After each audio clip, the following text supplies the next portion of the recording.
Good afternoon, members. I convene the House Education Finance Committee for April 9th. Members, we're getting the minutes reprinted. There was a change to them, so we'll wait to do those. But I would like to kick it over to Co-Chair Krisha to introduce his new members. Thank you, Madam Chair. And members, we have two new committee members. And so Representative Gordon, if you'd start, and then we'll go to Representative Gander.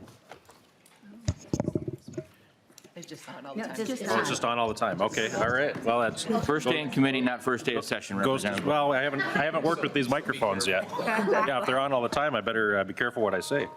Well, I appreciate being added to the committee here, and my name is Representative Jimmy Gordon at District 28A. That's Isani, Cambridge, Braham area, and yeah, I guess that's about it. My name is Representative Steve Gander from 1B, which is East Grand Forks, Polk County, Norman County, Red Lake County, a little bit of Clay. Happy to be serving on this committee. I'm definitely on a learning curve, so you all can educate us as we go, and just honored to be here. Thank you. Thank you. And as a time-honored tradition for all of our members, we've all done this. Most embarrassing moment and how it applies to education finance. Wow. No, I'm just kidding. Welcome to the committee. Chair Joachim. We do have time to kill. No, no. Welcome, Representative Gordon and Representative Gander. And Representative Gordon, you are in a committee room where you have to turn the mics on usually, so don't feel bad. This is just a unique one. The mute button's right on the corner there in case you do want to say something that you don't want the mics to pick up. Otherwise, they're pretty sensitive. With that, members, I'm going to turn it over to Representative Sencer-Mura. Welcome to your committee. Would you like to move House File 3119 before us for discussion and to be laid over for a possible inclusion? Yes, thank you, Madam Chair. I would like to move House File 3119, and I do have an author's amendment. Thank you, Representative. Sencer-Mura, would you like to briefly explain your author's amendment, and then we'll move to adoption? Yeah, so the original bill is the language around teacher salary, and what I am proposing in the author's amendment is to add language that actually comes from a bill by Representative Ryer, HF 2904, which is called the EGIT bill. This is creating a educator health insurance pool, and also instructing the LBO to collect some data around current health insurance for district employees so that we can start the process of creating the health insurance pool. So this, I would like to add this amendment, and this will get the bill in the shape that I would like. Thank you, Representative Sencer-Mura. And members, this is the shape that the author would like to have it before us, just to have this discussion. Portions of the EGIT bill, particularly around the data collection, was already heard in taxes. Chair Davids had wanted to hear it there. So I'd like to move to any questions on the A3. Representative Krisha. Thank you, Chair Joachim. And yes, as the custom, we always try to get the bills and the authors they like. I would support moving the author's amendment. Thank you, Chair Krisha. With that, members, all those in favor of the A3 amendment, please say aye. Aye. All those opposed, say no. The A3 is adopted. All right. Representative Sencer-Mura, go ahead and introduce your bill. Thank you. Thank you, Chair Joachim, Chair Krisha, and members of the committee for the opportunity to present the amended House File 3119. Like many of you, I believe that the people in our school buildings are the biggest levers of change in our education system. If we want to change learning outcomes for kids, we have to make sure that the educators that work with our kids are compensated fairly. And right now, Minnesota teachers, education support staff, social workers, custodians, food service workers, and other educators are not paid what they deserve. This bill begins to fix that. It addresses both sides of the compensation equation. What educators take home in their paycheck and what they pay to keep themselves and their families healthy. I want to talk about each of these components. On the pay, the evidence is clear and it is depressing. The researchers at the Economic Policy Institute analyzed wage data and found that Minnesota teachers take home 33% less per week than their peers with similar levels of education in other fields. That is the fourth worst penalty in the nation. Our state is asking people who hold college degrees and often master's degrees to accept a roughly 1/3 pay cut in their weekly paycheck in exchange for the privilege of educating Minnesota's children. This is a signal sent every payday that this profession is valued less than others. The gap begins at the very start of one's teaching career. In 2023, researchers at the University of Minnesota's Institute on Metropolitan Opportunity examined state data and found that among teachers in their first 5 years, 58% earn less than half the basic cost of living in their area. That was before the inflation of 2023 and 2024 made this even worse. We are asking people who have spent years earning college and graduate degrees to spend the first decade of their careers unable to pay their bills, often without a second job. While the data for other kinds of educators is only anecdotal, it tells the same story. The current level of pay and benefits in Minnesota schools is not a tool for recruitment, it is actually a deterrence. The teaching profession is responding accordingly. RAND Corporation publishes an annual survey of the American teaching workforce. Last year's edition found that low pay and long working hours are the top 2 reasons teachers give for considering leaving their jobs. And this is why in Minnesota, we have an educator shortage. According to the state's own 2025 Teacher Supply and Demand Report, more than 36% of Minnesota's licensed teachers are not currently teaching in a public school classroom, usually because they have quit. Nearly a third of teachers leave within their first 5 years. And when asked why, school after school pointed to the same 2 answers: salary and the cost of benefit. The pay provisions of this bill address this directly. Beginning in the 26-27 school year, the bill establishes minimum base salaries for licensed teachers. A teacher without a master's degree would earn at least $60,000. A teacher with a master's degree would earn at least $80,000. A teacher with a master's degree and at least 10 years of experience would earn at least $100,000. The state would provide aid to districts to meet these thresholds. This is not an unfunded mandate on local schools. And the thresholds will be indexed to inflation so they don't erode the moment that we pass them. Now I want to talk about the healthcare piece, because as I started working on this bill around salaries, it became really apparent that we can't only address the salary component, we have to address healthcare as well. As we know, for most working people, health insurance is their single most important benefit. It determines whether they can afford to get sick, whether their family can see a doctor. And right now, Minnesota school employees are caught in a health insurance system that is failing them badly. This is what happened to some districts across our state. According to Education Minnesota, premiums in Mankato jumped 30% in a single year. In Lisle, they jumped 34%. In New Ulm, 54%. In Belgrade, Bruton, El Rosa, the proposed increase was 49%. These are not anomalies. This is what happens when small insurance pools have just a few people that have to go to the hospital. One serious claim in a small district and every employee pays for it at the next open enrollment. And on the other side of that negotiating table, last year United Health Group paid its CEO $26 million and returned $16 billion to its stakeholders. The CEO of Blue Cross Blue Shield of Minnesota received a 34% raise, taking home $4.3 million, while passing costs on to our school district and our educators. We are giving money to school districts, and instead of that money going to our students, it is going to the pockets of health insurance companies. The problem is structural. Minnesota has more than 300 school districts, each negotiating separately, each a small buyer in a market that rewards large ones. The giant insurance companies know this, and educators pay for it every year in higher premiums, crushing deductibles, and narrowing coverage. The amended bill addresses this in 2 steps. The first step is to gather information. Before the legislature can build a fiscally credible statewide pool of all school employees, we need to know exactly what school districts are paying on health insurance today. And I think as we will go through the runs later with Mr. Strom, right now we have trouble kind of gathering all the data we need about health insurance. The insurance report provision of this bill requires every school district and charter school to complete an annual health insurance survey covering premiums, administrative fees, broker commissions, and plan designs. The Legislative Budget Office will compile and publish the results, and that information will become the foundation of a trustworthy fiscal note for our next step. The second part is the goal. The Educator Group Insurance Program, known as EGIP, would create a statewide health insurance pool for all public school employees. This pool would cover more than 100,000 employees plus their dependents. And that number matters for 2 reasons. First, a pool of 100,000 people spreads risk across a much larger group. When risk is spread widely, a bad year for one district doesn't spike premiums for everyone. Costs become more stable, budgets become more predictable. School employees stop dreading that open enrollment letter.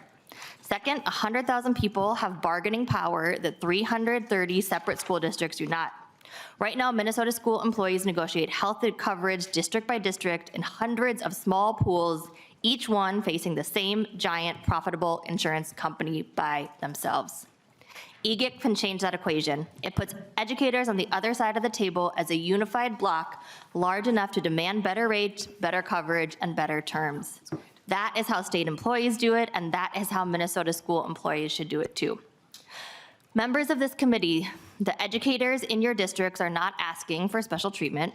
They are asking to be compensated fairly for skilled professional work, with wages that reflect their education and their experience, and with health coverage that does not consume an ever larger portion of their paycheck that is already too small. If you dedicate your career to educating Minnesota's children, this state and its school district should meet you with compensation that respects that choice. This bill can make that commitment, and I ask for your support. And now I would like to turn it over to one of my testifiers, Nineveh Caligari from the Teacher Salary Project, who will give a short presentation about the national context for the work around teacher salaries and where Minnesota fits in compared to other states. I believe Nineveh Caligari is remote, so if you could come online, state your name for the record and proceed. Hello, I'm Nineveh Caligari. Go ahead. Does this work? Great. Thank you so much for inviting our team. Everyone is listening on YouTube, and we couldn't be more proud to be here. We started 22 years ago listening to teachers' stories about compensation. One of the first stories I heard was a teacher housekeeping, and I thought, wow, this is worse than I thought. A woman with a master's degree holding a second job. We wrote a book that was a New York Times bestseller. We then produced a film that was screened all over the country, and then ultimately we dropped legislation in Congress. And we had bipartisan support to create a minimum salary of $60,000 around the nation. What happened that's even more important is that 19 states created legislation at the state level, and Minnesota's legislation that is being introduced is better than the legislation that we wrote because of the $80,000 and the $100,000 benchmarks. So I just want to share a few slides around some of the context around the nation, and also say thank you for having us here today and giving us a chance to share this research. So teacher pay would, something is not right. Slideshow. Teacher pay would be at $120,000 if teacher pay had kept pace with per pupil spending. What happened was people assumed that it was women's work and it was secondary income, and it wasn't important to keep that pay professional, so we've let it slip. Other places don't let it slip. For example, in Finland, legislators like yourselves tie teacher pay to accountants' pay because they know how valuable the work is and they didn't want the prestige to slip. In our country, as was just mentioned, teachers take a 27% pay cut as compared to other college-educated people, and we have completely normalized not just housekeeping, but bartending and Uber. So if you can imagine doing a full day's work at the legislature and then going and driving Uber at night, it's untenable and it's unacceptable, and very few teachers say that they're living comfortably on their income. So around the nation, what happens is that teachers do their best work and they get burnt out and they quietly leave. So we're trying to transform the situation, but 86% of districts around the nation are experiencing teacher shortages. Every single state in the nation is struggling to find math, science, and special ed teachers. So there are not only classrooms that are empty, but the other piece of the dynamic is that they're classrooms with underqualified people, which you know impacts turnover and morale and learning outcomes dramatically. So one thing that saddens us incredibly is that 62% of American parents are imploring their college-age children to not teach. We have never seen this kind of number in our lifetime. The number one reason that these parents are saying that they don't want their children to teach is because of the salary. So this is why Minnesota is leading the charge, and this is so cutting edge because this is changeable. Student absenteeism rates are higher in our nation than they have ever been in our lifetimes, and the learning outcomes reflect that. And students who miss a lot of school are also the same students who eventually drop out. It's incredibly expensive and devastating. So Minnesota, you know these numbers, so we won't linger here, but you know that it's pretty tough. Teachers struggle in Minnesota. They have a 33% pay cut. There's 56,000 of them, and they deserve to be treated professionally. And then there's 10% who are underqualified, which is concerning, and then their vacancies. So you know all of this. Minnesota, we're grateful. Minnesota's already tackling this shortage at different angles, and this legislation takes it even further and is leading the nation. This is why we are so honored to be here. I want to shed some light also on a story very briefly that when you do transform the pay, how things come together in a way that's profound and meaningful. So there's a district in Everett, Washington, and they had their starting pay at $48,000, and they had the enormous pay scale where it would take over 20 years to get to a medium income, and they were meandering along with the low learning results and low morale and turnover. They decided in a short amount of time to have a searing focus on teacher pay. So the higher levels of pay get up to $160,000. Now they have virtually no turnover. For every kindergarten position, they get 60 applicants. So this community in Washington gets to pick the teachers that they think are going to be the very best matches. And now, of course, their learning results have increased in double digits. And most importantly, the learning results for the kids from vulnerable backgrounds have also increased. So we know kids from vulnerable backgrounds can do algebra. We just have to make sure to get them a great teacher so that can happen. The other powerful piece that I think as a legislator is incredibly exciting is that what they found is when they spent money on teacher pay, teachers went and spent money at movie theaters, at restaurants, at grocery stores, at the orthodontist office. So teachers are putting that money back, and they saw this incredible infusion of money in the local community. So we are proud to be in Minnesota today. We thank you for inviting us here, and we know that when Minnesota pays teachers professionally, these wonderful outcomes can happen, and you can repair that pipeline. We have found that when we ask college students in our nation if they want to teach, 4% of college students say they want to teach. When you ask that same group of college students if they were to earn a six-figure salary like Minnesota is offering, if they could get to 100,000, would they then want to teach? And the response is up to 60%. So college students have just had somebody find the light in them, and they would like to be that person to find the light in another person. So you can attract the best talent. They're waiting for us to professionalize this incredibly important job. And I just want to say that everyone at the Teacher Salary Project, we're happy to come back, bring research. We're happy to do anything that is helpful to you. And we always like to say that we should pay teachers what we think our future is worth. So thank you for having me. Thank you for your testimony, and I believe that we'll be sending out us the slides so that we can send them out to committee members. And thank you, Representative Sencer-Mura, for having somebody present the facts. I resonate with the fact my husband's taught for over 30 years. His dream was always to have one of our children be a teacher and that they could teach in the same school building together. And when our son said he wanted to be a teacher, my husband tried to talk him out of it. So that is happening. With that, I think we'll go to the following testifiers that have signed up. We have Dr. Elena Bailey from the Professional Educator Licensing Standards Board, and she is remote. Please state your name for the record and proceed. Thank you. Chair Joachim, Chair Krisha, members of the committee, thank you for having me here. My name is Dr. Elena Bailey, and I'm the Executive Director of PELSB. As the agency responsible for licensing and supporting 110,000 teachers across the state of Minnesota, our board has thought significantly about the ways we can better recruit and retain high-quality educators. Unsurprisingly, teacher compensation has been a key component of these conversations. Research has shown that the teacher pay gap, which is the weekly wage discrepancy between what teachers earn and what similarly educated professionals earn, is over 31% here in Minnesota. This is higher than both the national average and the pay gaps in neighboring states. In fact, we ranked 44th in the nation for our teacher pay gap. In 2024, The legislature created the Teacher and Paraprofessional Compensation Work Group with the purpose of making recommendations to the legislature. Facilitating that group, I heard firsthand from educators, administrators, and HR professionals that change is needed. Ultimately, that group made 4 key recommendations.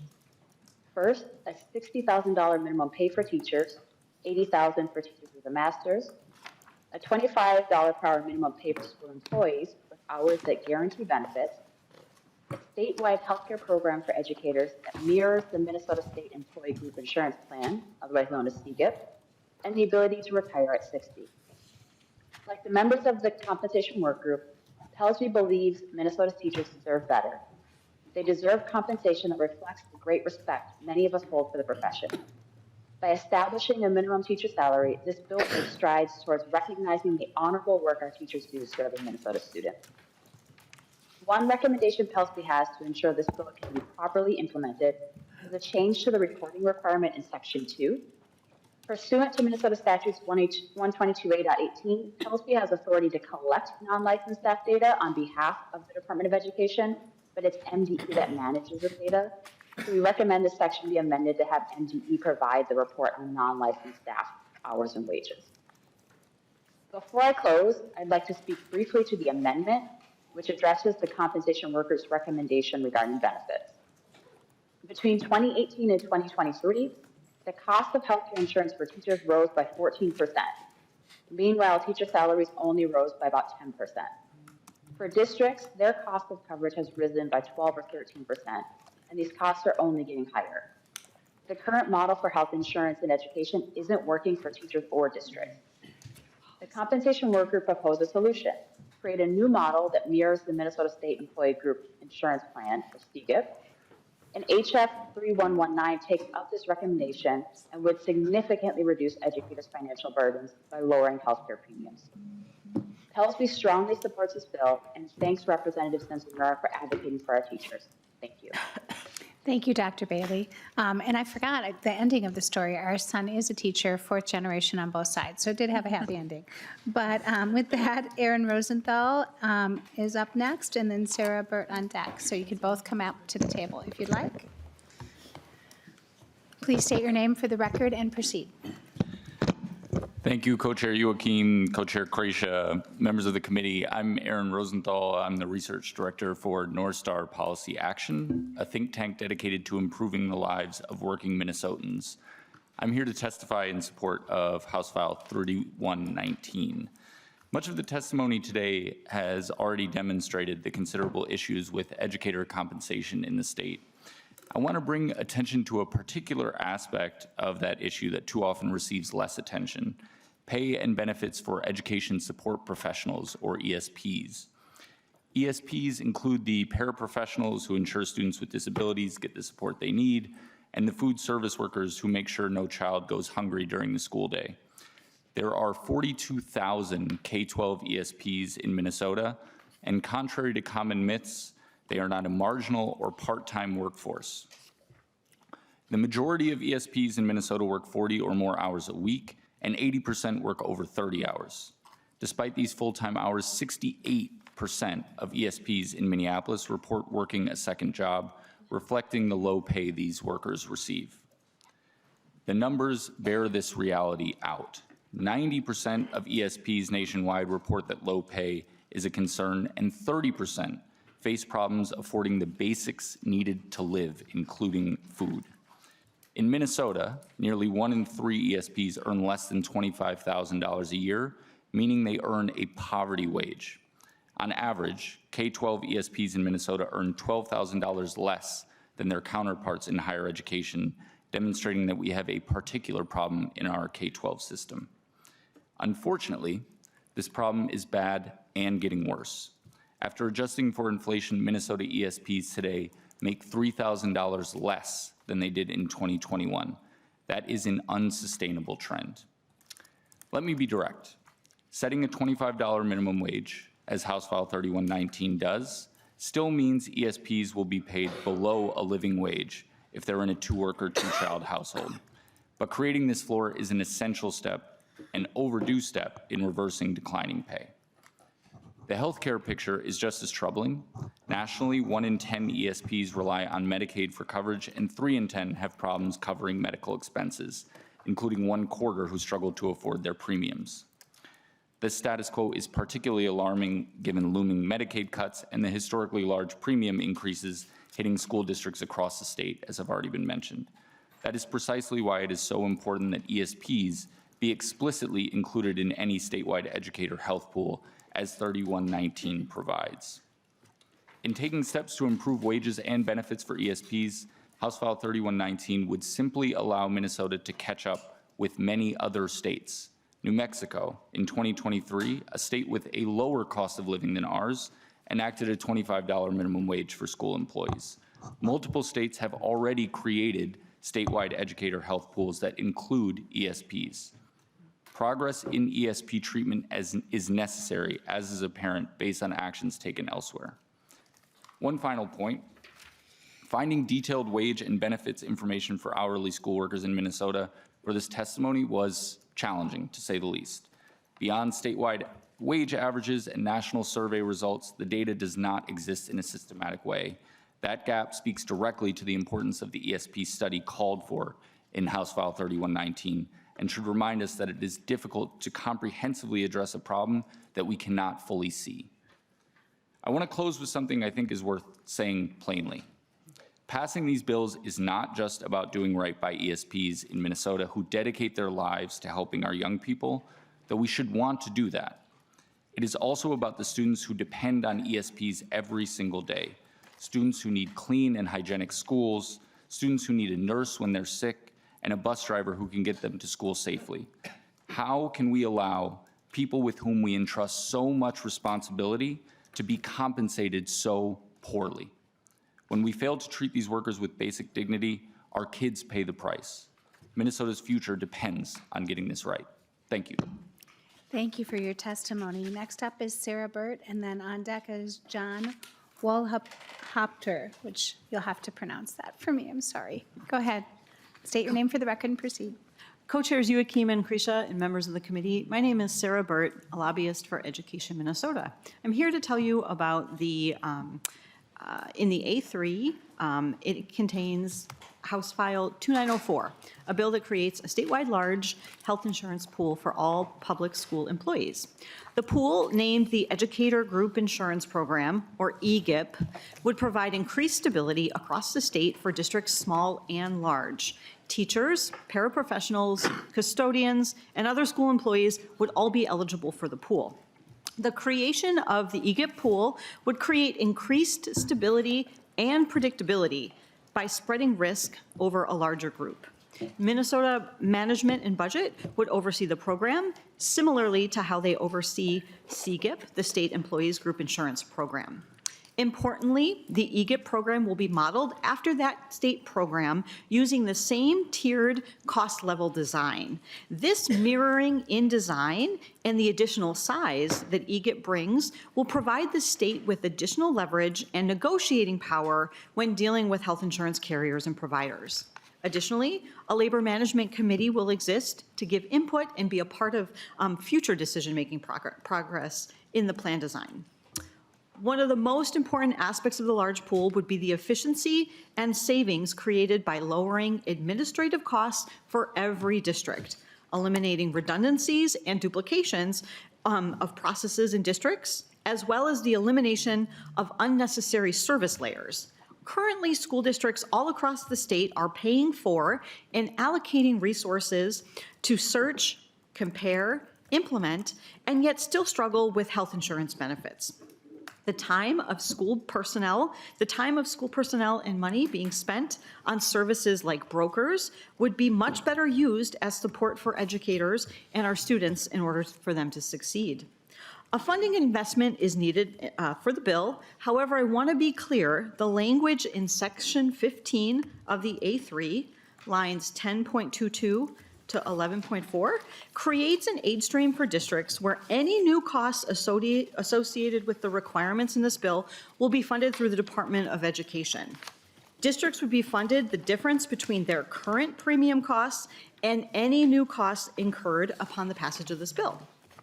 Minimum employer contribution levels for the premium are set by this bill as well, which once again are covered by the EGIP aid stream in Section 15 of the amendment.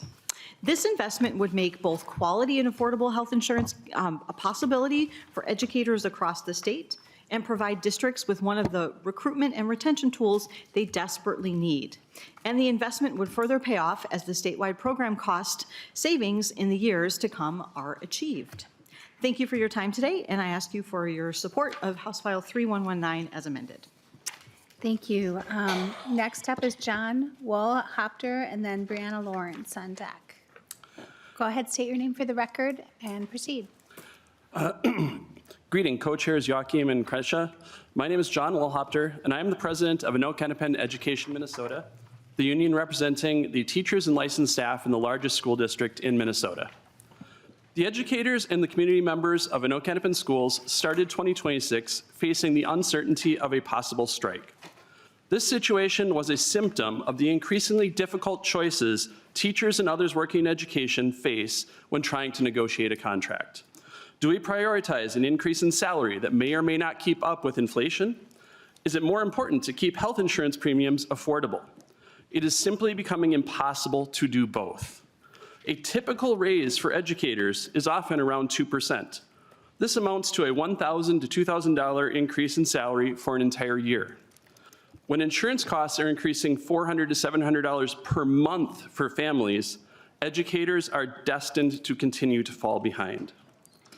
In Anoka-Hennepin, we are currently self-insured. In the past, this structure has provided flexibility in coverage while also managing costs. Our pool was considered large enough to shield us from the worst of cost increases. That is no longer the case. This school year, our premiums increased 22%. For next year, we will have another double-digit percentage increase. That is unsustainable for both employees and the district. Employee groups in Anoka-Hennepin are trading higher deductibles and copays for slightly reduced premium increases to try and mitigate that cost. We are paying more for less coverage. This arrangement continues to put the onus of cost increases on the budgets of individual educators. The results make many educators question whether a career serving the students of Anoka-Hennepin is one that will enable them to support their own families. Right now, hundreds of individual districts across the state are faced with a precarious situation when they go out to find their next health insurance bid. Each one of those districts is one bad claims year from their carefully constructed plans falling apart. The landscape now is far different than it was 14 years ago when a statewide health insurance pool for districts was last considered. At that time, costs seemed manageable. Self-insured districts advocated that the flexibility of their plans meant they could maintain affordable coverage. That is no longer the case. When Anoka-Hennepin, a self-insured district with an $86 million budget for health insurance, can't weather a series of high claims, it's clear we need a new system. The employees in Anoka-Hennepin and districts across the state need action. We support combining our resources and efforts on a large scale. A statewide plan would eliminate the duplication of work currently being done in hundreds of districts across the state. It would leverage the power of over 100,000 education staff to better negotiate with insurance companies.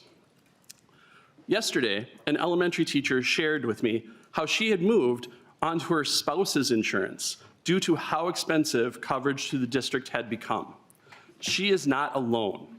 Already this year, 900 dependents and individuals have left our district plan. Given the additional increases we're expecting for next year, this number will only increase. These individuals had other options available to them, but that may not be the case in the future. If a career in education cannot support the hopes and dreams of educators, educators cannot effectively support the hopes and dreams of our students. I urge you to support House File 3119. Thank you, as amended. Thank you. Next up is Brianna Lawrence, and then if Mishka Nation can also join the table, that'd be great. Please state your name for the record and proceed. Brianna Lawrence. Good afternoon. My name is Brianna Lawrence, and I am a 712 public school counselor in rural Minnesota. My husband, Devin, is a public high school music teacher. Together, we have given nearly a decade of service to public education in the same district. We're early in our careers. We have done everything right by the standards we are given. We pursued meaningful, stable work. We joined our union. We enrolled in health plans available to us. We maxed out our contributions to health savings accounts. We waited 8 years before trying to have a family because we were responsibly saving. 2 years ago, we lost our first child. There are no words that make this experience reasonable. It's every parent's nightmare. Alongside the grief came significant medical bills, the kind that don't stop just because you're grieving. That kind that drained nearly everything that I had in my HSA, which was $11,000. Now we're expecting our daughter, our rainbow baby, in June. This pregnancy has already been medically complicated. By February, I had already met my $3,400 deductible while paying monthly premiums of $450. Just last week, I was only $60 away from my $5,100 out-of-pocket maximum. This should be a time of cautious hope. Instead, Devin and I are sitting at our kitchen table trying to figure out how much debt we're gonna take on just simply to have a child. Right now, my husband and I pay $686 in monthly healthcare premiums. The moment we add our baby, that number changes drastically. The most inexpensive no HSA family plan for our district would cost us $2,232 per month. A high deductible family plan, which is our most realistic option, would cost $1,464 per month with a completely new $7,000 deductible and $10,000 out-of-pocket maximum. There is no version of this where the numbers make sense for a young family without substantial savings. This June, with the addition of our daughter, we will start paying nearly $800 more per month in premiums, while also preparing to absorb up to $15,000 out of pocket this year alone by December, and it starts over in January. We have already paid thousands in medical costs tied to the death of our first child. We're not coming into this with reserves. We're coming into it having already been financially and emotionally depleted by loss. We're two public educators. My husband regularly works a conservative 10 hours a workday to build a music program that serves as a lifeline for students. He's been told more than once that his classroom is the reason some students are still alive. It is not possible with that kind of schedule to regularly work a second job on top of that, in case anyone thinks that's part of the solution. My team and I, we serve over 1,000 students at our rural public school. As a school counselor, I sit with students in crisis.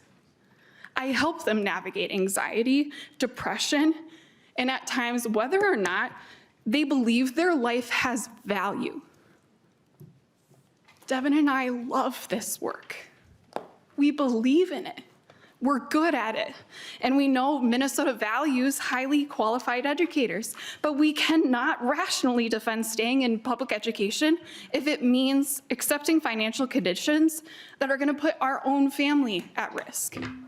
Nearly 40 to 50% of teachers leave the profession within 5 years, and that statistic is often discussed in terms of burnout, workload, pay. What's not talked about is the role that unsustainable benefits and family-related health insurance costs play in that decision. This is how it happens.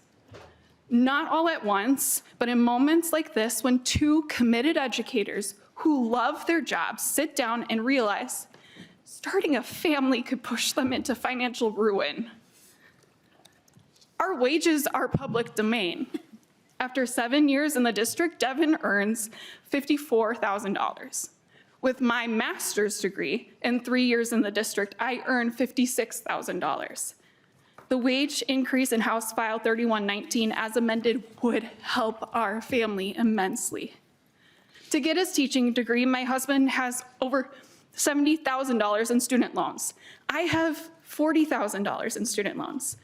The Student Loans Save repayment program just ended, meaning we now need to start making new large monthly payments on our student loans. Our budget per month has to adjust drastically. With 2 incomes, we won't pocket any of our wages. In fact, we're looking at losing $112 per paycheck for both of us. That doesn't even include groceries, gas, unexpected expenses. We're at a point where, despite loving our district, our colleagues, and our students, that we're being forced to consider leaving public education entirely. Not because we want to, because we cannot justify the financial risk. Minnesota has an opportunity to address this. Healthcare or health insurance reform for educators is not theoretical, it is immediate, it is personal, and it's directly tied to whether young educators like us can build families while staying in the profession that they love. We want to stay. I know our students are watching this right now. We want to stay. We want to raise our daughter in the community we serve, and we want to continue showing up for all of the students who rely on us. But wanting to stay is no longer enough. We need a system that makes it possible, and one health insurance pool for all educators is that solution. Please support House File 3119 as amended. Thank you. Thank you for sharing your personal story and giving us a glimpse in your life as a teacher. Next up, we have Mishka Nation and then Nellie McLean Brown, and then Kevin Elton on deck. Hello, co-chairs and members of the committee. Thank you for the opportunity to testify today in support of House File 3119. My name is Makisha Nation, and I serve as the Executive Director for Teach for America in the Twin Cities, a role that I've been honored to hold since 2017. Teach for America is a teacher preparation and leadership development program, and since 2009, we've been partnered with schools and communities across Minnesota to recruit, train, and develop high-impact educators in the communities where they're most needed. Across the Twin Cities and throughout Minnesota, we continue to see lasting effects of interrupted learning, particularly in foundational milestones like 3rd grade reading and 8th grade math. These are not just academic benchmarks, these are predictors of long-term success, including high school graduation, post-secondary readiness, and access to family-sustaining careers and economic mobility. At the same time, we know through research and lived experiences that teachers are the most important in-school factor driving student experiences, student learning, student growth, and academic achievement. And yet, many of our educators are leaving the profession, not because they lack commitment, but because they do not feel adequately valued, supported, and compensated. This is a difficult tension that we need to all work together to address and to develop innovative solutions. Low teacher pay continues to be one of the most significant barriers to recruiting and retaining strong educators. And national data reflects what we see locally: a substantial portion of teachers exit the profession due to compensation and lack of support. In a recent Teacher Salary Project survey, more than 1,000 educators, including many recognized for excellence, only 1 in 5 reported that their current salary was sufficient to keep them in the classroom long term. When we underinvest in educators, we create instability in our schools, and that instability ultimately disrupts learning, it weakens instructional continuity, and it ultimately makes it more difficult for students to meet critical milestones that set them on a path towards long-term success. House File 3119 represents a meaningful step in addressing this challenge. It signals to current and future educators that Minnesota is serious about investing in instructional excellence and building a strong and sustainable education workforce. If we are committed truly to ensuring that every child is on a track to read proficiently by the 3rd grade and to succeed with math by 8th grade and to graduate and be able to pursue post-secondary options, including college and their career and their life, then we have to be committed to compensating and supporting the educators that make those outcomes possible. I urge you to support House File 3119 as part of a broader commitment to strengthening our education pipeline, stabilizing our schools, and driving measurable outcomes for students across our state. Thank you for your time, for your leadership, and your continued commitment to make sure more children and communities in Minnesota learn, lead, and thrive. Thank you for your testimony. Next up is Natalie McLean-Brown, and then Kevin Elton on deck. Good afternoon. My name is Nellie McLean-Brown, and I'm here to support House File 3119 as amended. I'm a teacher at Green Central and Sullivan STEAM in Minneapolis. I've been teaching for over 10 years and have a master's in education. After healthcare, taxes, and other deductions, my take-home income in 2025 was less than $37,000. Ever since I became a mother, I've struggled to afford the basic necessities for my family. The family healthcare coverage for teachers is extremely unaffordable. The Teacher Family Healthcare Plan for 2026 costs $13,532 for just the premiums. The out-of-pocket maximum is $7,000. This means teachers will spend more than $20,000 each year until services are fully covered. On the Teacher Family Plan, about 50% of my take-home income has gone to pay for healthcare coverage. This is too high a price to pay for a basic human need. In 2018, I paid about $5,000 for my daughter's birth, which was pretty average with little medical intervention. When my son was born in 2021, I had an emergency home birth because he arrived earlier than expected. He was born at 4:30 a.m. in my house. We called 911 and had an ambulance ready if needed. Once we knew he was healthy and I was okay, we decided to drive ourselves because we didn't know if we could afford the ambulance. We spent one night in the hospital and we were charged over $2,000. I also didn't put this in my script, but I wanted to add that I also had a miscarriage for my first pregnancy, and I was actually out of the country when this happened, and I was so relieved because I was in a place where they paid for my medical care.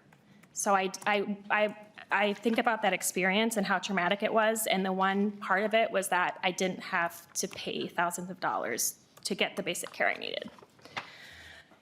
Each year, the cost for premiums, copays, medications, and out-of-pocket expenses totals to thousands of dollars. In 2025, I spent over $17,000 on healthcare costs for my family. The lack of affordable healthcare has instilled a fear in me that follows me every time my child gets ill. When my son was 3, we took him to an in-network ER in the middle of the night because he was having trouble breathing. They gave him a COVID RSV test and checked his vitals. The nurse offered to give him a dose of Tylenol, and I said no. I worried it might cost hundreds of dollars. We later received a bill for $1,100 for this 90-minute visit. Healthcare costs are rising every year and will continue to do so unless we make this necessary change. Passing House File 3119 as amended would ease so much of the stress that my family experiences on a day-to-day basis. I have been a teacher in Minneapolis for over 10 years, and I love my job. But ever since I started paying for family coverage, I've considered leaving to find a job that has better health benefits and a better salary. I struggle with the financial stress that the lack of affordable health care creates. An increase in salary and affordable health benefits would improve all teachers' quality of life and would support teacher retention. We need a stable and skilled teacher workforce to nurture our children and their future. Thank you for listening to my story.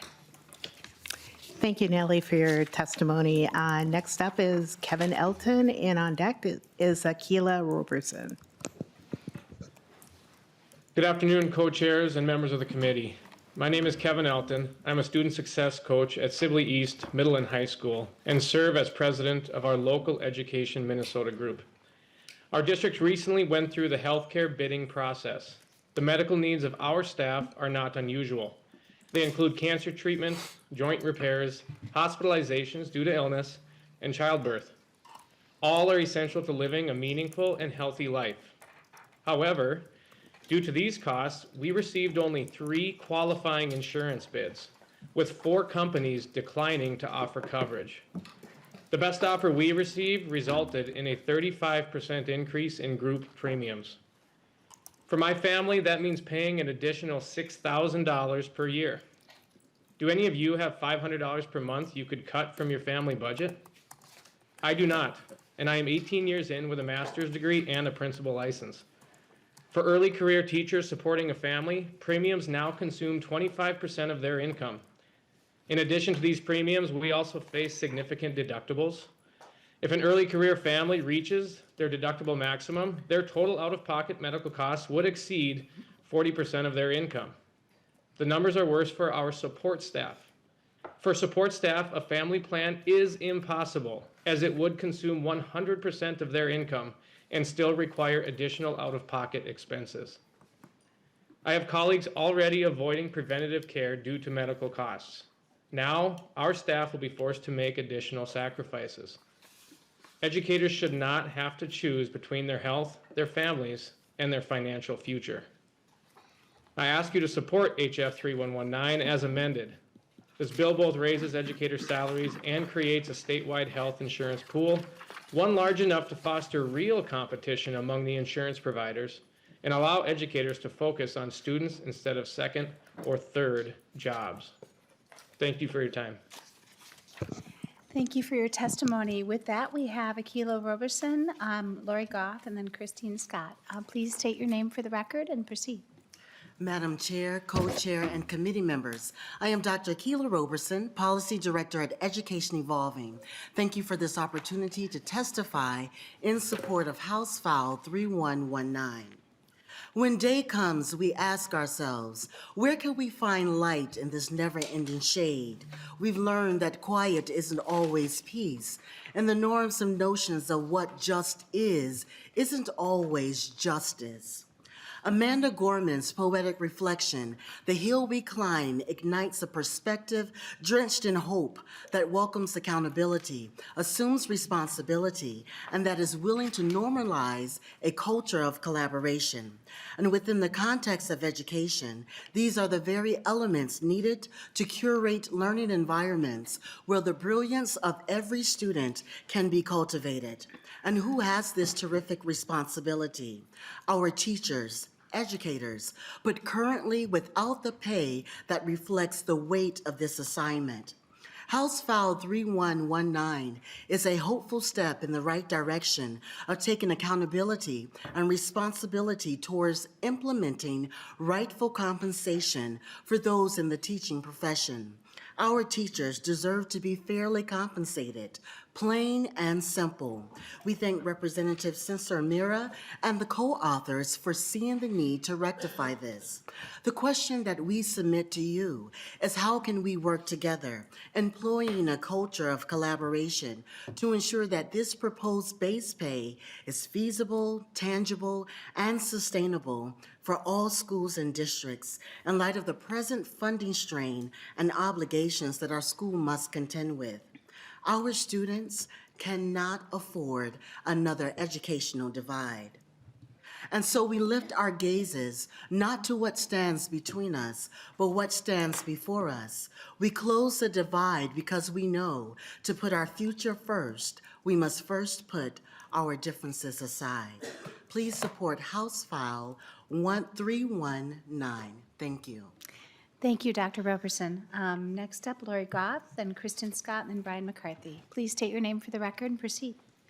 Chair, members, my name is Lori Goff, and I'm a special education para for St. Michael Albertville School District. I provide academic support in general education classrooms, and I run a resource room where students can come to get extra help when we don't have enough paras in each classroom. There was a time when education support professional jobs were sought after because of the good pay and great benefits. But after 25 years of underfunding by the state of Minnesota, our wages and benefits have not kept up, and positions like mine are actually hard to fill. I've been a para in STMA for 8 years, and I'm one of those who have been there the longest. In my first 5 years, I received a single 50-cent wage increase, and our step movement was frozen. Now I'm at the top of our pay scale with longevity, and I still make under $25 an hour. Students with disabilities cannot access their constitutional right to a public education without paraeducators. Our jobs are important, and our students deserve schools that are fully staffed with the best people. We have fought very hard in bargaining to bring up starting wages. They are now $21.15, but many people who interview and even have accepted the position end up not starting because they go elsewhere for better pay and better hours. The employer contribution to health insurance is based on our hours worked, so there's a lot of pressure to keep our hours low. Everywhere in the state, paras end up working off the clock because we need to get things done but can't go over our 32.5 hours per week. I work multiple jobs, and I would make more money if I left education and increased my hours with any of my other employers. So if I was making a purely business decision, I would not have stayed in education. There are a number of people that think the benefits make up for the low wages, but that hasn't been true for a long time. When we're in bargaining, the district comes to the table, says, this is your budget, wages or healthcare. Not everyone takes the insurance, but everyone takes the wages. So we put more on wages, and the insurance gets more expensive, and the plans just get worse. After decades of disinvestment, my insurance is, well, bad. I'd like to tell you about my son. One day he woke up and couldn't see out of his right eye. After many appointments with many doctors and specialists, and patiently, also known as agonizingly, waiting for test results and numerous MRIs, we found out he has a rare eye disease. It took a year, but the doctors found a way to stabilize it. Unfortunately, our insurance will not cover the medication that the doctor prescribed. Instead, we are forced to use a medication that is for children with cancer who are waiting to have a bone marrow transplant. It suppresses the immune system and has possibly devastating, and irreversible long-term side effects. He needs to be on this for at least 3 years and possibly forever. This medication isn't covered by our insurance either, but it's $168 a month out of pocket rather than $7,000. I work 3 jobs just to pay for our medical expenses, and my son may still lose his sight. Imagine telling your child that you can't afford to keep them healthy. I don't want to be just one more sad story, but I do want to put a face to a statewide problem. ESPs in every district in our state are struggling to care for our families. This is a statewide problem, and it needs a statewide solution. That's why a statewide minimum wage and statewide health insurance are so important. These would allow us to care for our kids at school and our families at home. I encourage you to support this bill. Thank you so much for your time. Thank you for sharing your story, and especially thank you for being a special education paraprofessional.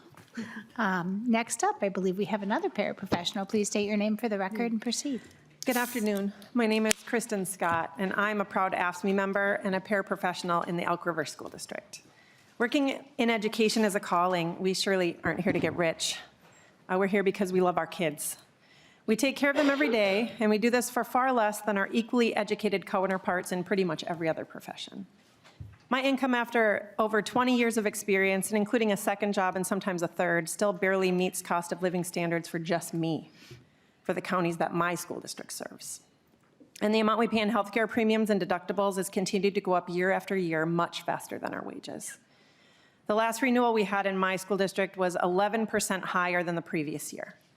We received a modest increase in the district's contributions to our premiums in our recent 2-year contract, and that was barely enough to cover it. It pretty much brought us back to where we started, and now in the second year of our contract, we're looking at another increase, which is essentially a pay cut. I sat this year on the insurance committee where we listened to a consultant who is paid 5 times my yearly salary explain to us how prices are going up for prescriptions and procedures, and we were going to need at least a 10% increase just to cover expected costs, plus more to increase our reserve.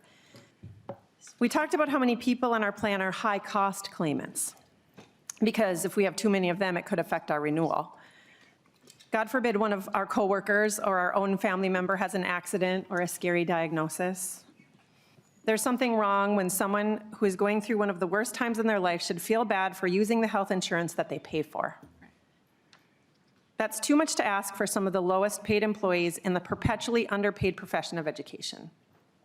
What we're doing now is not sustainable. We need better pay and a more efficient, cost-effective health insurance system. When we work together, we have increased bargaining power with insurance companies and more stability for our families. If you want great outcomes for our kids, you need to ensure support for the people who are teaching them and caring for them every day. I ask for your support of House File 3119 as amended and the $25 minimum wage for education support professionals. Thank you. Thank you for your testimony. Final testifier, Brian McCarthy. Thank you, Madam Chair, Mr. Chair, members of the committee. My name is Brian McCarthy. I am a geography teacher at Two Rivers High School in West St. Paul, Mendota Heights, Egan, School District 197. I also serve as the Legislative Action Chair for Education Minnesota. I have a speech before me. I'm not one to read off a script very much, and the reality is I can't say and underscore the crisis that we face as eloquently as the folks that have spoken before me, or as Representative Sencer-Mura has framed earlier in our testimony. But I do want to talk, hopefully, because I think as I look around this room and I watched all of your faces this time, we have a lot of people that care a whole lot about our communities in this state. There's a crisis in this country of health insurance. It's national, it's statewide, it's local. We've heard about families having to make very difficult decisions.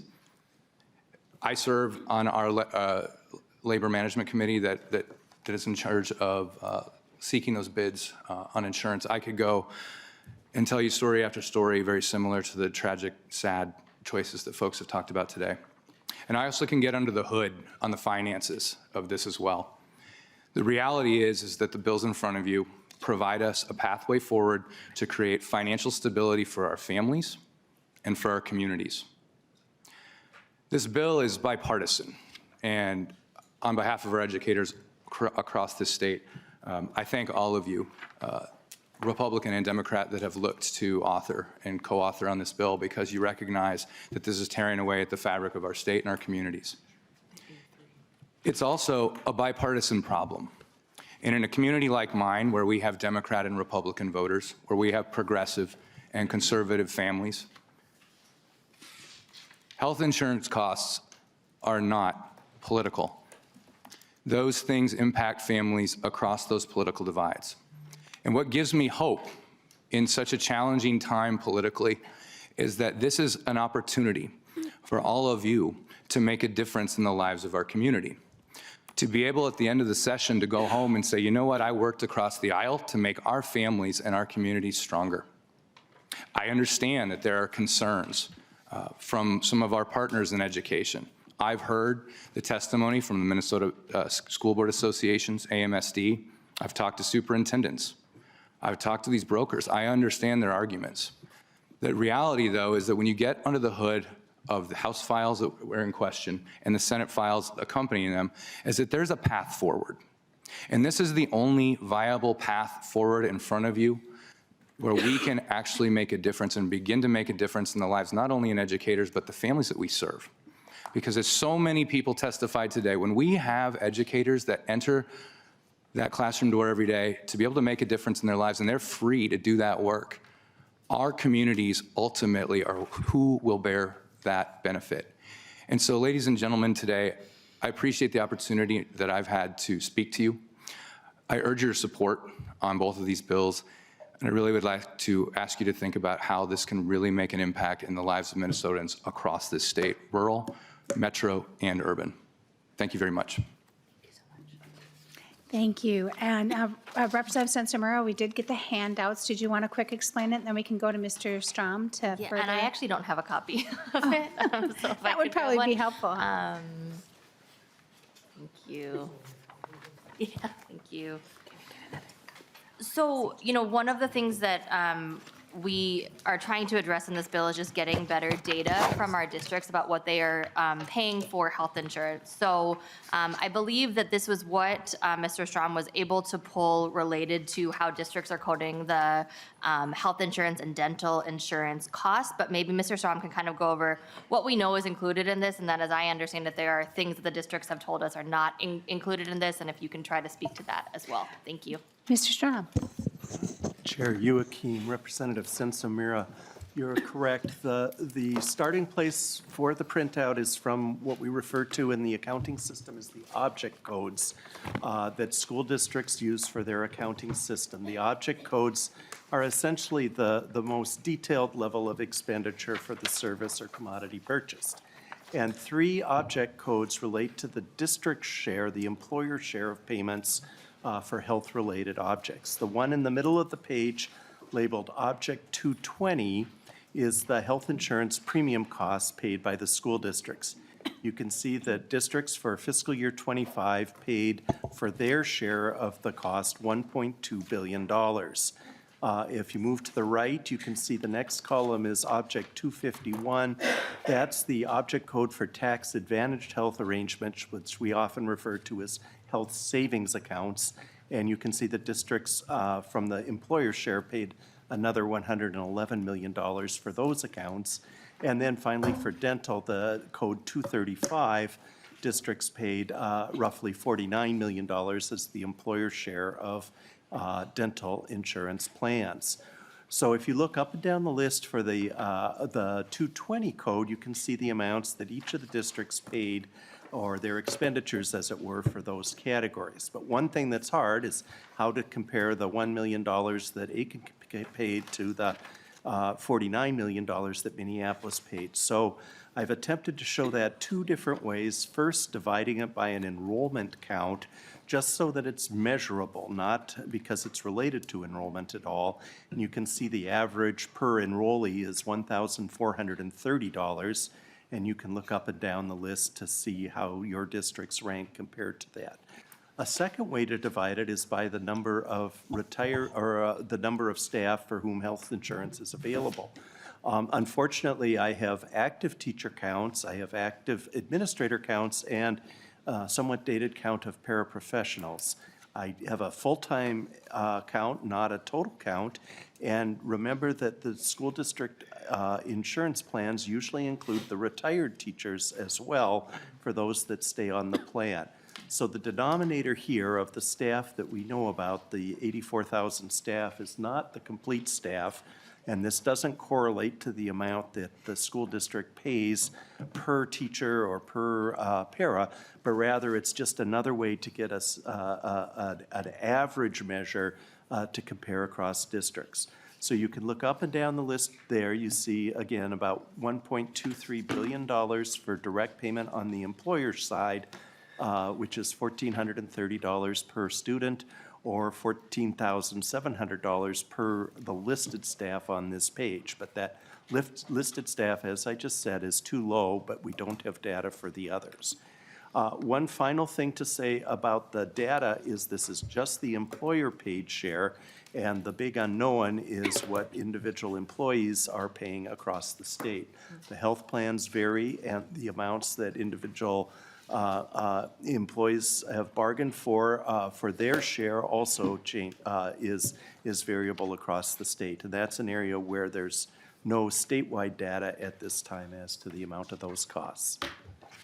Madam Chair, that's a quick summary of the printout that's in front of members. Thank you, Mr. Strom. Representative Sencer-Mura, I believe we'll go to the table for questions. So far right now, I have Representative Bennett and Representative Ray Bowers. So whoever else wants to talk, please raise your hand. Representative Bennett. Thank you, Madam Chair. And this has been very interesting to listen to. There's so many big issues here. I'm going to make a couple comments, and then I do have a question on Representative Sencer-Mura. But in regards to the health insurance, I think health insurance costs are huge, and I believe it's a broader picture than just education. And I hear from the teachers here, I hear those struggles, and I get emails, and I totally understand that. But I'm also hearing that from my small business owners and employees, from my local farmers. It's a huge issue, and it started 16 years ago with what was called the Affordable Care Act, which has really turned into the Unaffordable Care Act. And as a state, we have to look at this, and there are things we can do, waivers we can request as a state that are outside of this committee's jurisdiction. It needs to be addressed. We have to walk very carefully into whatever we choose to do, including what's mentioned in this bill. So I thank you for bringing forth the comments and lots of things to think about, but I think we have to be very careful how we fix these things and make sure we're doing it in the broader scale for our state. The second thing, talking about teacher pay, I'm a former teacher of 33 years, and believe it or not, when I started, it was $12,000 a year. That's pretty bad, and it got bumped up like $2,000 within that long for that, and it kept growing. But teachers, I'll just tell you, they've always been underpaid. I agree. And teachers should be treated as, or paid as professionals. But then they also should be treated as professionals, which is another big issue because they're not often treated as professionals. And we need to look at that as a broader picture as well and look at performance-based pay and things like that, which a lot of professionals get. Teachers deserve that too. So I think, again, a broader picture look at this as to what we do. Trying to see, I took a lot of notes because this was very interesting, Representative Sencer-Mura. A lot of good discussions. I don't believe more mandates are the answer here. We've seen what mandates are doing to our schools. They're sinking right now. I believe more flexible funding for our districts, reducing mandates, so districts can pay their teachers more and compete for teachers. We have, our local rural schools are just crying out for teachers, and it's difficult. Of course, now they're in the point where they're having to cut teachers because they don't have enough money. And yet we have a $250 million special ed cut coming up with another $50 million suggested by our governor, and we have to balance that with pay increases for teachers. It's just, we're putting terrible pressures upon our local schools. And I believe we need to free up funding and give schools a lot more flexibility so that they can pay teachers what they are due as professionals. My question here, Representative Sencer-Mura, is because as I think through all the discussions we've had in this committee over quite a few years, I hear we have a lot of things that have come on school districts, mandates that are taking control away from our local school boards and local collective bargaining. And for example, the paid family leave, sick and safe time, all those things are no longer part of collective bargaining, really, because the state has taken that over. There's been talk of taking over class size through mandates. All the things that our local school boards do and our independent school districts. So I guess my question is, are we really, is our goal to create a statewide school board? Because it seems like we're trying to mandate so many things, and now we're trying to mandate minimum pay. And what will happen to collective bargaining? What will happen to our local school boards? What is our purpose? Is our goal here to have a statewide school board? And I guess that's my question. Representative Sencer-Mura. Thank you, Madam Chair. Thank you, Chair Bennett. I think those are really good questions. And, I think this bill is a work in progress. I think it's continued conversations. I think specifically around the health insurance piece, I do not think we are seeing that every local school district, 330 districts trying to bargain with the health insurance companies is working, right? This is not like no shade to our unions who are doing a great job with the bargaining, but each district alone cannot stand up to these health insurance companies. And so, I know that the teacher health insurance pool idea is something that's been talked about at the legislature for many years. I think we're in a different place than we were 20 years ago with health insurance. I don't think we would have heard from teachers coming and saying, I'm paying, up to $1,000 a month in premiums. I can't afford to have a family. I'm happy that I had a miscarriage in another country because at least it was paid for. I mean, the stories that we've heard today, I think we can all agree are heartbreaking and absolutely not what we want to put on the people that do the important work of taking care of our kids. So I don't think the current system is working with the way that health insurance works, the way that we have the system currently set up in our country, which I think is a system many of us would like to change fundamentally, not just for teachers, but for small business owners and all the other people that you talked about. It is really us against the big health insurance companies. And the only way that we are going to gain power is by creating bigger pools. And when we are looking at a pool of about 100,000 people, I know that we will be able to get better results for both employees and their families. So I do think that's something that we should be doing at the state level rather than at the individual district level. Thank you. Quick follow-up, and then I'm going to hand it over to Co-Chair Creasy, because I forgot to ask if anybody had questions on the Okay, graph. sorry, Madam Chair. And I'll just, I guess my question, Representative Sencer-Mura, wasn't so much directed toward the health insurance component as the minimum pay component, and my concerns that we are taking away local bargaining and the local authority of our elected school board members and putting it upon the state. So are we trying to create a statewide school board here? Representative Sencer-Mura. Yeah, thank you, Madam Chair and Representative Bennett. Again, I would not say we're trying to create a statewide school board. I think about it in a similar way to we talk a lot at the state about statewide minimum wage, right? This idea that we want to set a floor for what our teachers should be paid, starting with $60,000, no teacher in the state should be paid less than that. I think that's a really good floor. I think there could be a lot of collective bargaining on top of that, but this bill would set that floor, which I think is important. Thank you. Co-Chair Creasy.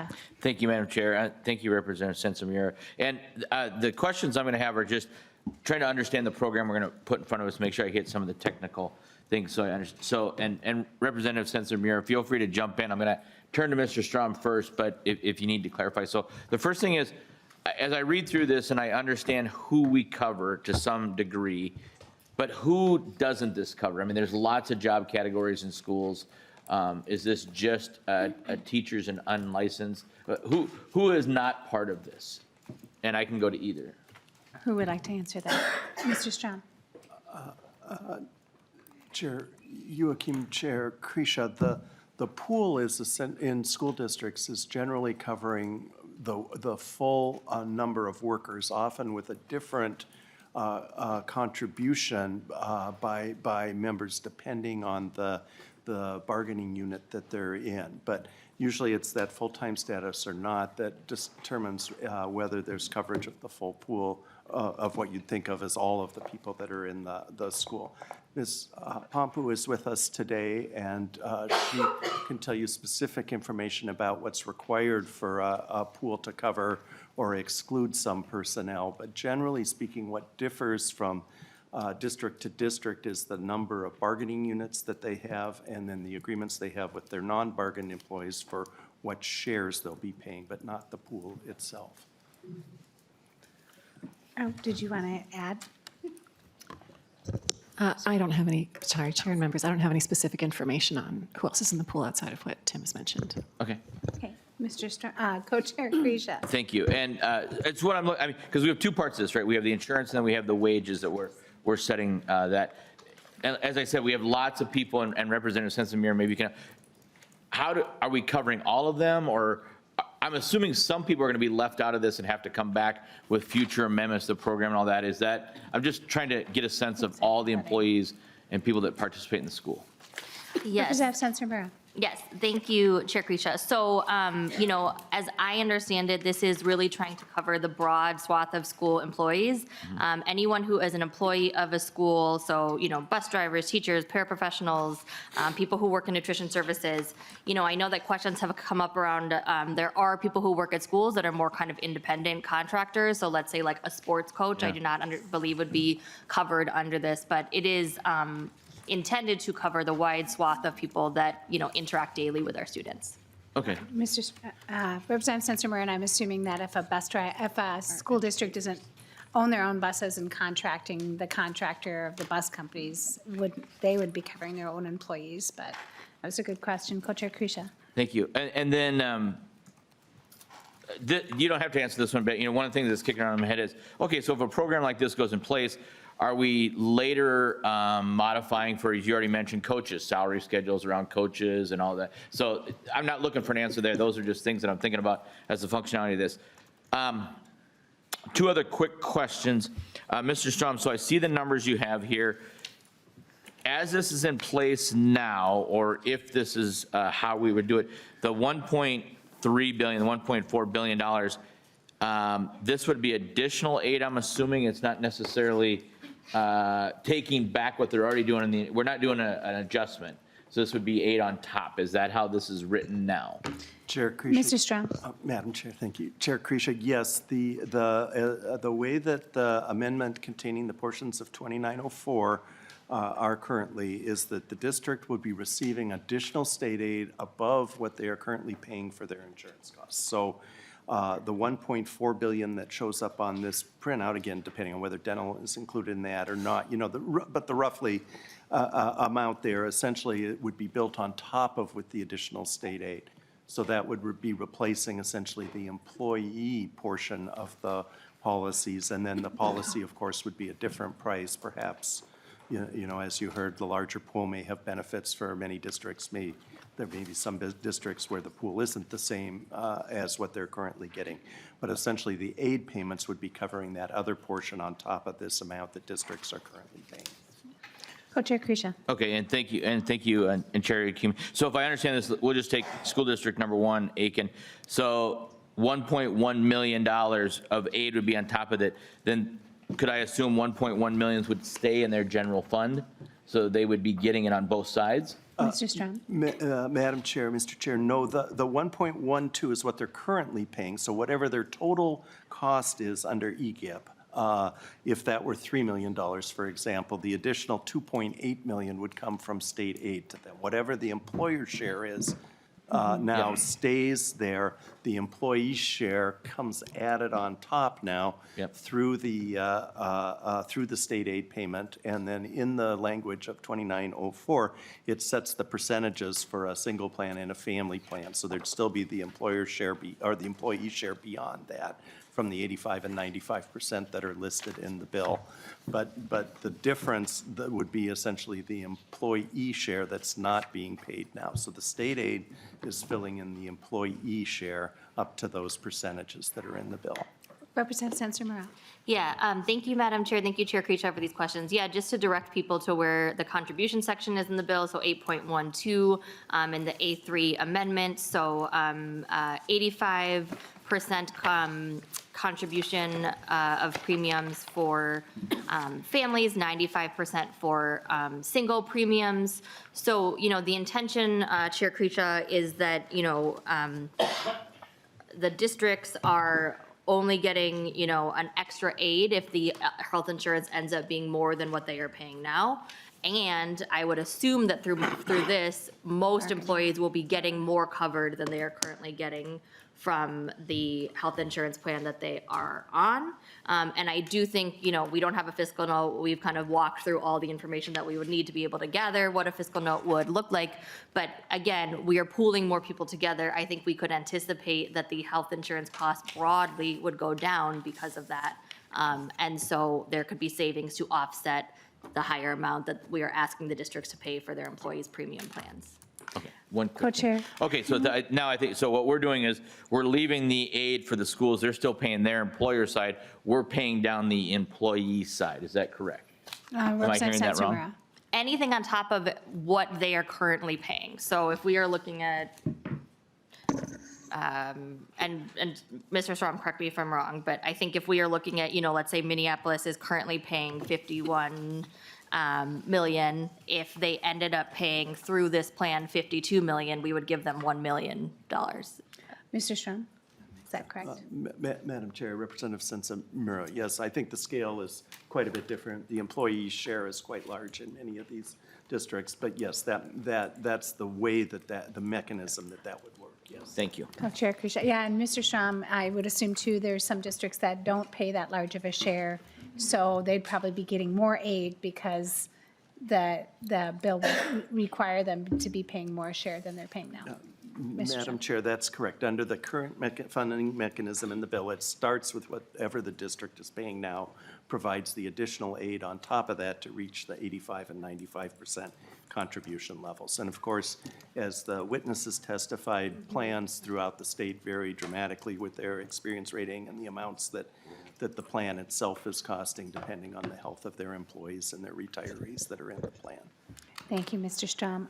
Next up, we have Representative Ray Rauer. Thank you so much, Madam Chair. Thank you to Representative Sencer-Mura for bringing this bill forward. My comments are going to be specific to the Educator Group Insurance Program, or EGIP, portion of the bill. When I started teaching in 1999 and when I was in college, getting my teacher licensure, really the talk of the town was, teachers don't make a great salary, but it's a great union job and the benefits make up for it. That is no longer the story today. I recently did a coffee morning listening session with our educators from Anoka Hennepin, which is the school district in my district, also the school district where both of my kids graduated from. And it was one of those mornings where you leave with a broken heart and you leave demoralized. And the stories included burnout. They included many folks that are considering leaving the profession, as we've heard echoed today by multiple testifiers. They shared how they have larger class sizes or larger caseloads than they've ever had in their career, less support, increased student behaviors. But they're dealing with all of that while also settling a contract after almost going into a strike where they now have less take-home pay than they had last year. Why? Their health insurance costs went up 22%. And yes, this is a problem across all stages, all walks of life, but we're in the Education Finance Committee, and we are the ones who finance our teachers and all of our educators. So it is our job to help figure this out.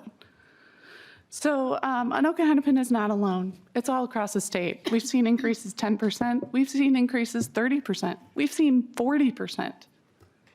And when your salary take home is already low and the increase doesn't cover the cost of that increase in health insurance, you're actually making less money. Not just an adjustment for inflation, but actual less dollars on your paycheck than the year before. Okay, so in addition to this, we made some great investment in education in 2023, 2024, but in many districts, most of that was eaten up by the increase in costs of health insurance.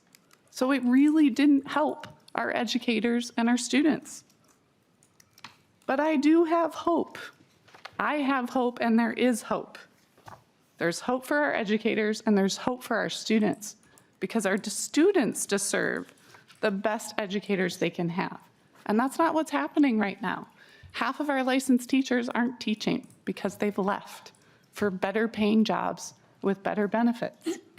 So we're not getting the best of the best. We can turn this around though. We, us as legislators, we get to pass laws that can change this. And I believe this EGIP bill will make a significant change for the better for financing public education. I want to say thank you to all the parents who testified today. It was heartbreaking, your stories. You shouldn't even have to be here doing that.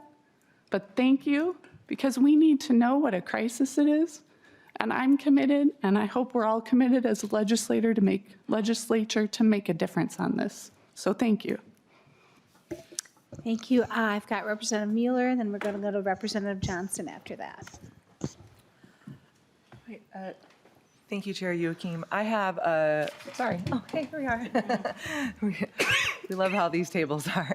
I have two questions and there's a comment. So my first question, I read through the report that Pelsby was talking about, and on page 14, they talked about how the teacher compensation for salaries, they strongly recommended for this to be phased in over, I think they said 5 years.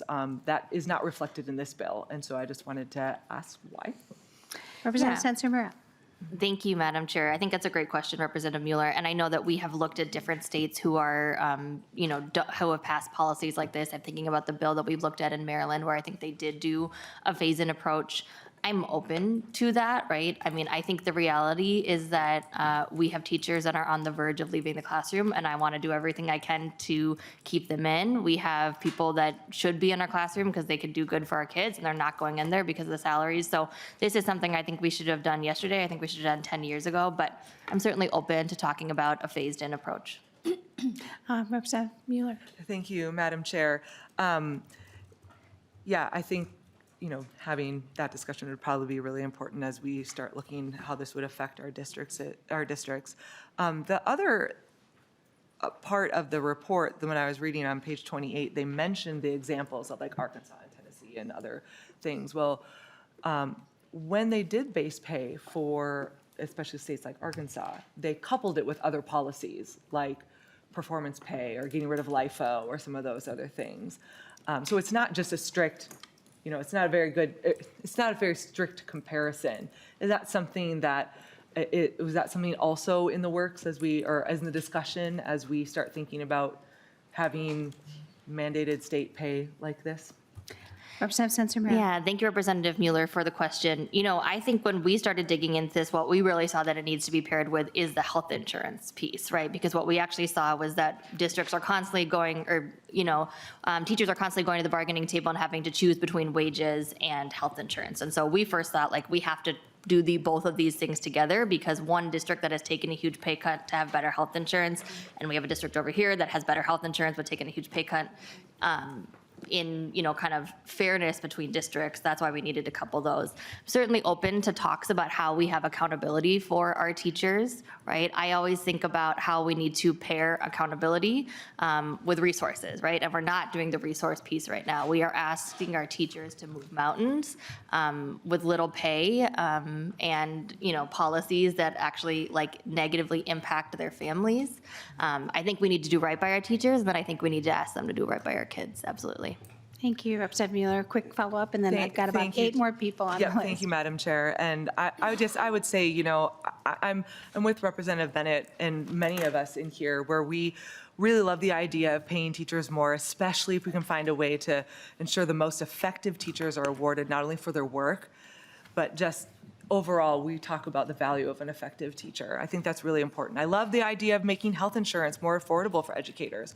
I've been a teacher for 20 years, and no one enters that profession with the goal of taking a vow of poverty. And my husband's a pastor. So it's one of those things where we understand what it means to have bills and have struggles. We get that, and it's really difficult and listening to our stories today have been just very moving. The supporters of this bill need to understand, though, that if something like this happens, it is a big target for future governors, like Governor Walz, to come and cut. Because what the state provides, the state can also cut.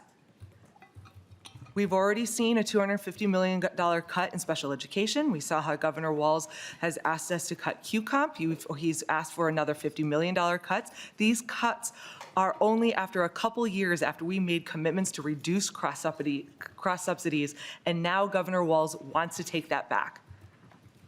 So let's have our eyes wide open with this, because we are finding out where our priorities are. If you work for MDE, you get a pay raise. If you work in the classroom, you get a pay cut.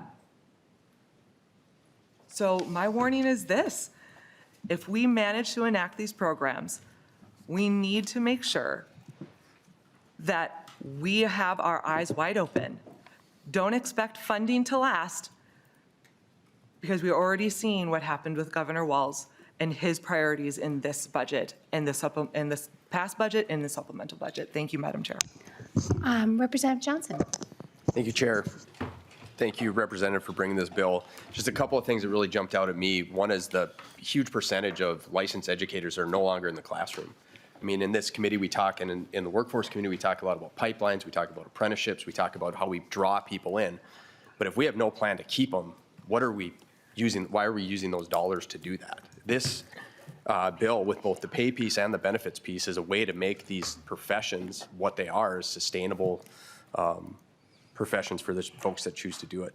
I want to really heartfelt thank you to the testifiers that came and shared their stories. It obviously is not easy to talk about that struggle, but it highlights how broken that health insurance system is. And part of that is that instability and the fluctuations and the things, the ups and downs, and the consultants that say, well, you got to raise it 15, 20, 30% in order to keep this plan going. That stability that we talk about with a statewide requirement for everybody to be in it isn't just stability for the educators and their plans, it's stability for our school districts. They don't have to go out and search for and shop for the best deal, the best bang for the buck, what they can afford versus what their teachers need. And look at it just a little bit like our pension systems. I mean, when I got hired in my early 20s, if somebody would give me the choice, do you want to put money into your pension or do you want to get it in your paycheck? I might have made the wrong decision Because at that point, I wasn't thinking 30, 40 years down the line. But our pension systems work because everybody's involved. That's how they stay stable and they do the work that those systems do. So if we look at it in that realm, this idea that requiring everybody to be in is not anything out of the ordinary. And I'll just close with this, that the fact, and one of the testifiers mentioned it, this is a calling, right? People choose this profession for all the right reasons. And just because we label something a calling is not an excuse to pay them less or give them worse benefits. We rely on these people for everything that we do, and I think we need to start treating them that way. So thank you very much for the bill. Thank you, Representative Johnson. Representative Quam. Thank you, Madam Chair. And, looking at this, I was on the negotiating team for teachers' contracts. And one of the things I discovered is that we weren't competitive at the bottom because we always put a even percent to the, steps and lanes. So what we had to do is we had to put half the money in equally across everybody, and then the other half was in by percent. And what I've seen from the formula is a lot of districts are now underwater in my area because everything's thrown into the formula. We need to increase that base, especially if you go to this fixed salary structure, because I know that we were paying much less than some of the districts where the teachers had taught before, but they came to our district because it worked well. I think the last time there were 2 in science, 3rd in reading, and 12th in math. And I think they're at like 98.6% graduation rate. But they're also one of the bottom. In fact, I've got 3 school students from my district. 3 of the schools that they go to are in the bottom 10 per pupil funded in the entire state. So that when you look at, here's the average, there's a big impact below. So you've got to maybe look at that discrepancy, because there are multiple districts where I live that have cut millions a year in their budget because they're underwater. And I think the rest of the story with this approach is going to have some really interesting impacts. Thank you, Representative Quam. Representative Lee. Thank you, Chair. And thank you to Representative Sencer-Mura for this proposal, which should seem very common sense, to pay our teachers a living wage, or I guess almost a living wage, getting there, and providing all educators with affordable health care, especially because they're making this choice, right, to essentially pursue a career that, gives them a lifetime pay cut, right, where otherwise, like, they could have gone to any other career.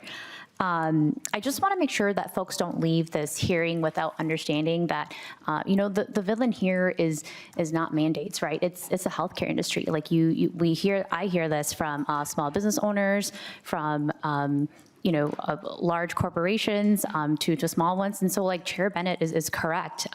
When your premiums increase, when your copays increase, it's not that the quality of your healthcare increases, it's that the CEOs make more money or the shareholders make more money. And so I don't think we should punish educators and not provide them this option just because, this is how lobbyists and corporations have set up healthcare in this country, right? If anything, I heard today an argument for universal healthcare, right? It's embarrassing that it is embarrassing that we spend the most of other OECD countries on healthcare, but the quality of our healthcare is so much lower, right? And so we're clearly not getting our bang for our buck. So I just want to make sure that folks understand it's not because of President Obama. Like, he actually expanded healthcare access for everybody, right? You guys have heard my mom was an ASP, and growing up, we were never on my mom's healthcare plan because it was way too expensive. And that was way before Obama, right? This was like in the 90s. We knew that my dad's health plan was much more affordable for our family. So, when we go to the doctor, people would, ask like, who is this person, right? Like my mom bringing us to see the doctor did not have the health insurance card with, my dad's name on it, right? And so I knew that from a very early age that my mom would say, yeah, it was way too expensive for my kids to be in my own healthcare plan. She's still an ESP today and, is barely making a living wage, right, after working for 30 years. But that's not to say that St. Paul Public Schools does not have good wages and benefits for teachers. And so this gets me to the other piece of this bill. The minimum floor for our teachers is really, really important. And, it's common knowledge that St. Paul actually pays teachers like pretty well. And so a lot of people drive into St. Paul to teach our students. And so, for people questioning whether you should support this bill, I think for cities and places that don't have a big property tax base, this would actually allow, folks in rural Minnesota to choose to stay there to teach the communities that they grow up in and not have to, try to look for a school district that pays them a higher wage, right? And so we heard today too that benefits vary very widely across districts across the state. And so I want folks to understand that like this allows teachers and their families to make the best decision for themselves. Thank you. Thank you. And I think the wide variety of benefits is why we absolutely need to pass at least this year's Section 16 of the A3 because it will help us collect the data.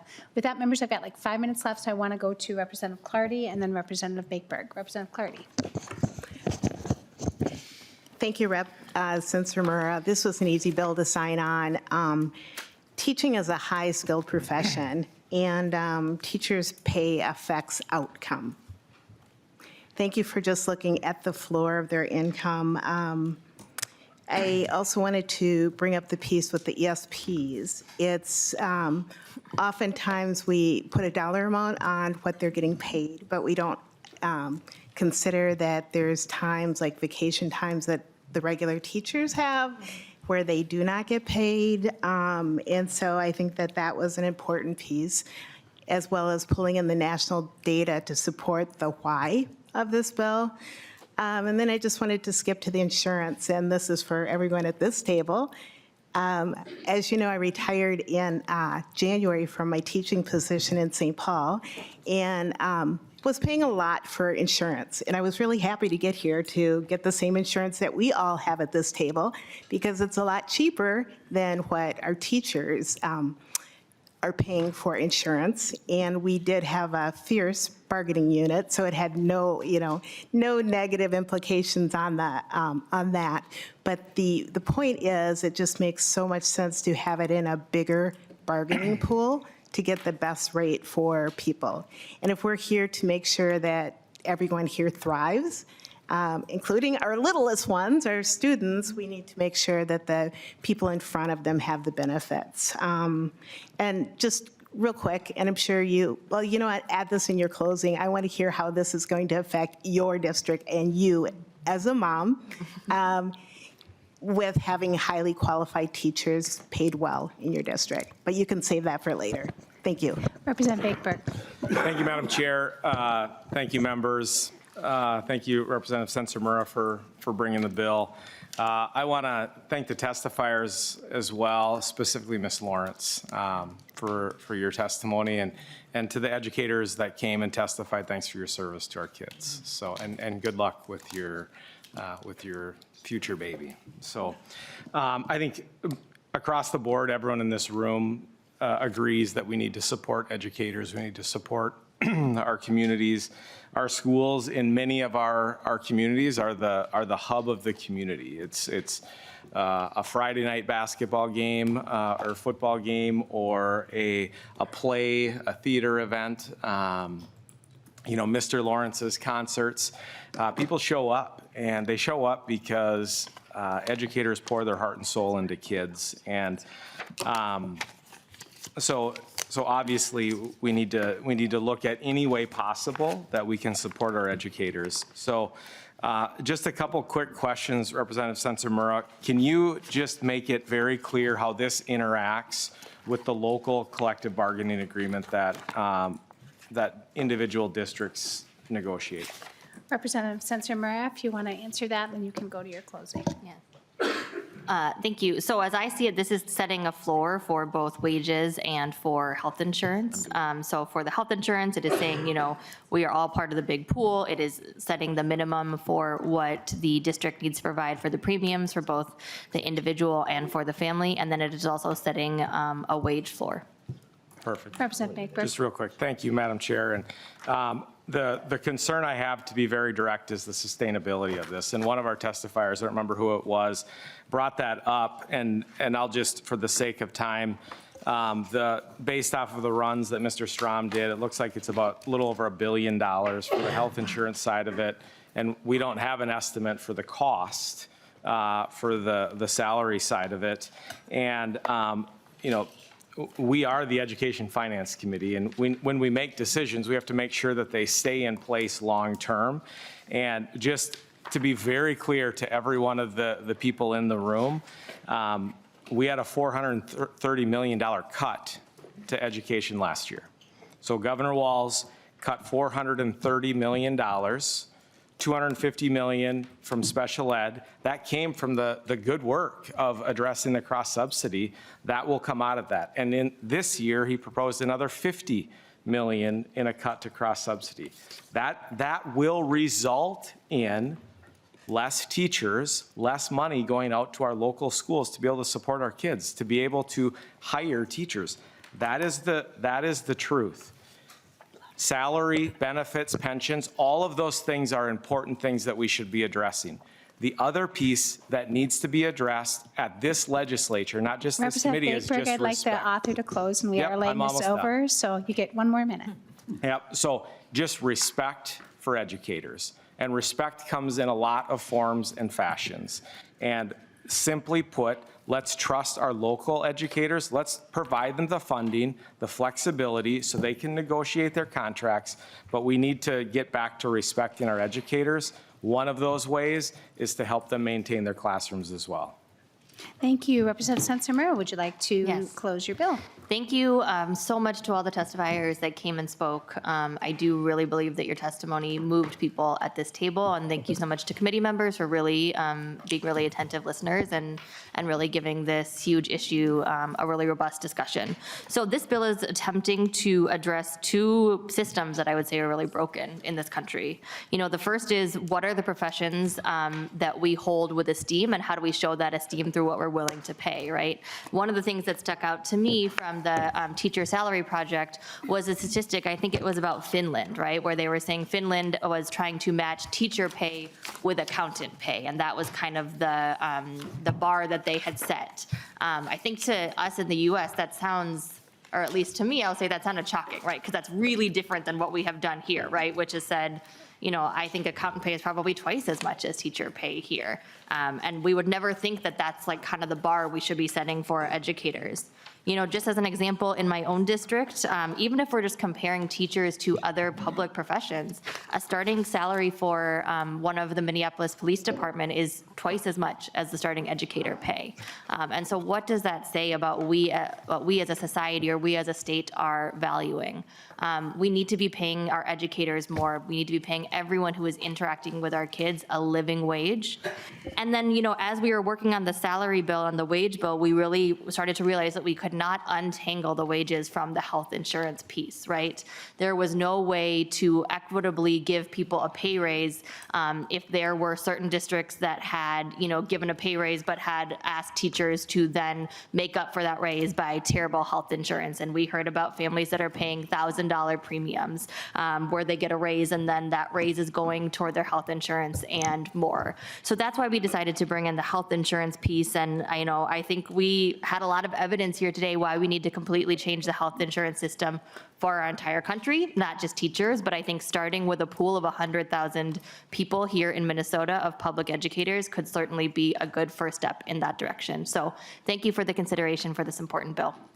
Thank you, Representative Sencer-Mura, for bringing that forward. And with that, I will lay over House File 3119 as amended, and we will adjourn.